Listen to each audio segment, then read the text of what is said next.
पूनम ने रोजाना की तरह आज भी मोमोज का ठेला तैयार किया और बाजार पहुंच गई। पूनम की पड़ोसन लड़की ममता आज पहले ही अपना समोसे पकौड़े का ठेला लगा चुकी थी।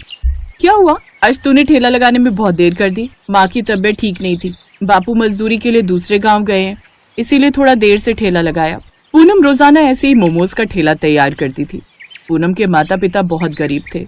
दोनों ने मेहनत मजदूरी करके पूनम को पाल पोस कर बड़ा किया था। अब उनकी उम्र हो गई थी, इसलिए पूनम चाहती थी कि वो भी घर के लिए कुछ करे। इसलिए पूनम ने मोमोज बनाने सीखे और खुद का ठेला लगाया। पूनम को मोमोज का ठेला लगाते हुए 1 साल हो गया था। पूनम बहुत ही ईमानदारी के साथ अपना काम करती थी, बढ़िया क्वालिटी की सब्जी और मसाले इस्तेमाल करती थी। पूनम ने अपने काम में कभी भी कोई बेईमानी नहीं की।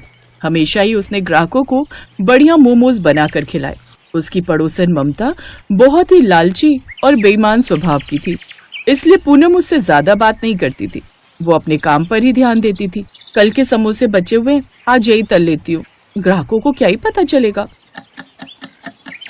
आज तो मेरी अच्छी कमाई हो गई। कल के पुराने बचे हुए समोसे जो बेच दिए, अब ये पकौड़े जो बचे इन्हें कल बेच दूंगी।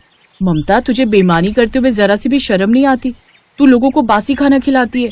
तेरे बासी खाने से लोग बीमार पड़ सकते हैं। कभी तो दूसरों के बारे में सोचा कर। तू चुप कर, फालतू की खाली पीली मेरा दिमाग खराब मत कर। तुझे महान बनना है ना, तो तू महान बन। मेरा सिर क्यों खा रही है? मैं अपने हिसाब से अपना काम कर रही हूँ, तू अपने हिसाब से अपना काम करना। पूनम अपना मोमोज का ठेला ममता के ठेले के बिल्कुल पास में लगाती थी, इसीलिए वो बेईमानी होते हुए देख नहीं पाती थी। कई बार पूनम ने ममता को समझाने की कोशिश की, पर ममता थी कि बेईमानी करने से बाज ही नहीं आती थी। एक दिन पूनम मोमोज के ठेले पर पहुंची तो ममता के ठेले पर एक विदेशी आदमी खड़ा हुआ था।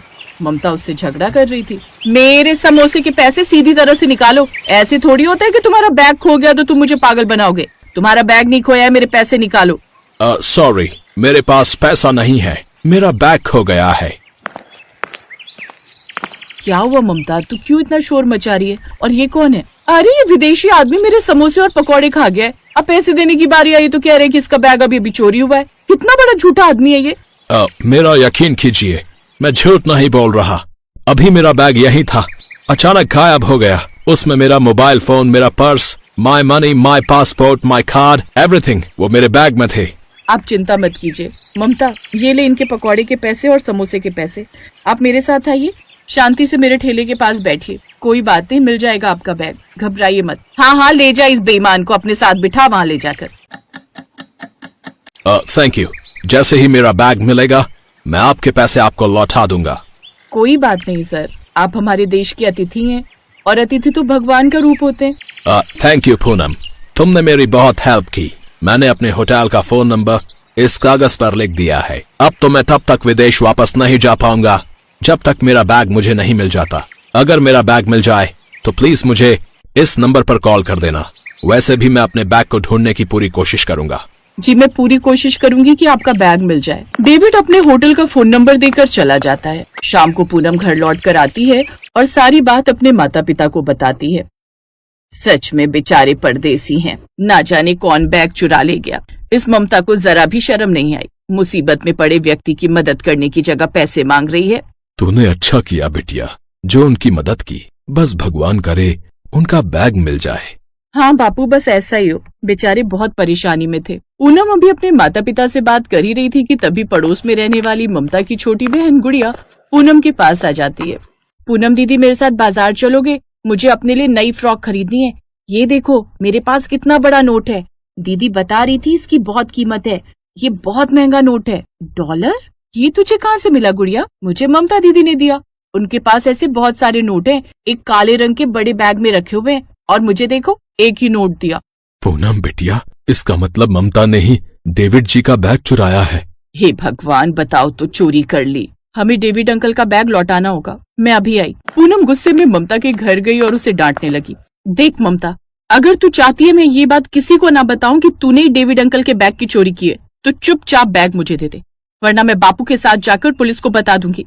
फिर तू जेल में सजा काटना। अगर तू सजा से बचना चाहती है कि मैं पुलिस को कोई खबर ना दूं, तो बैग मुझे दे दे। ममता जानती थी कि अब उसकी चोरी पकड़ी गई है। तूने डेविड अंकल का बैग कब चुराया? तू तो खुद उनसे पैसे मांग रही थी। जब मेरे ठेले पर खड़े होकर पकौड़े खा रहे थे, मैंने चुपचाप बैग छुपा दिया था। मुझे लालच आ गया था। मुझे माफ कर दे पूनम, पुलिस को कुछ मत बताना, मेरे बारे में किसी को कुछ मत बताना। नहीं बताऊंगी, और आज के बाद मेरे से कोई मतलब मत रखना, मैं चोरों से बात नहीं करती। कुछ देर बाद अपने पिता के साथ उस होटल में पहुंची जहां पर डेविड रुका हुआ था। अपना बैग वापस देखकर डेविड के चेहरे पर खुशी आ गई। Thank you so much Poonam, तुमने आज मुझे बहुत बड़ी प्रॉब्लम से बाहर निकाला है।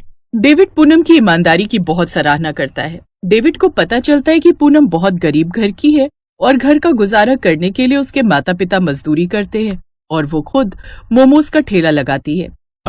अपने काम को और आगे बढ़ाओ, हम तुम्हारे मोमोज को एक ब्रांड बनाएंगे। मैं तुम्हारे बिजनेस पर पैसा लगाऊंगा, हम लोगों को फ्रेंचाइजी बेचेंगे। टेंशन मत लो, अब तुम्हारे आगे बढ़ने के दिन आ गए हैं। हरिया जी, अब आपको भी बहुत मेहनत करनी है। आपकी बेटी अब करोड़पति बनने वाली है। मैं पूनम को एक अमीर बिजनेस वुमन बनाकर रहूंगा, ये मेरा वादा है। पूनम की ईमानदारी ने उसके लिए सफलता के रास्ते खोल दिए। विदेश से आया डेविड उसके लिए एक फरिश्ता बनकर आया। डेविड विदेश में बहुत बड़ा बिजनेसमैन था, उसके पास पैसे की कोई कमी नहीं थी, इसलिए उसने पूनम की बहुत मदद की। पूनम का मोमोज का छोटा सा ठेला एक बड़ा रेस्टोरेंट बन गया। डेविड की मदद से सब कुछ अच्छा होता चला गया। पूनम आगे बढ़ती गई। आज पूनम के हर शहर में मोमोज के रेस्टोरेंट हैं, जो बहुत अच्छे चलते हैं, क्योंकि पूनम बहुत ईमानदारी के साथ काम करती है और उसका काम ग्राहकों को दिखता है। पूनम अपने सारे रेस्टोरेंट में महीने के एक चक्कर जरूर लगाती है, ताकि कोई कमी हो तो वो दूर कर सके। पूनम का एक ही उसूल है, ईमानदारी से काम। डेविड ने अपना वादा पूरा किया और मोमोज बेचकर पूनम करोड़पति बन गई, और ये सब उसकी ईमानदारी से उसे मिला। पूनम के माता पिता भी उस पर गर्व करते हैं कि उन्हें पूनम जैसी बिटिया मिली, जिसने उन्हें जीवन की सारी खुशियां दे दी।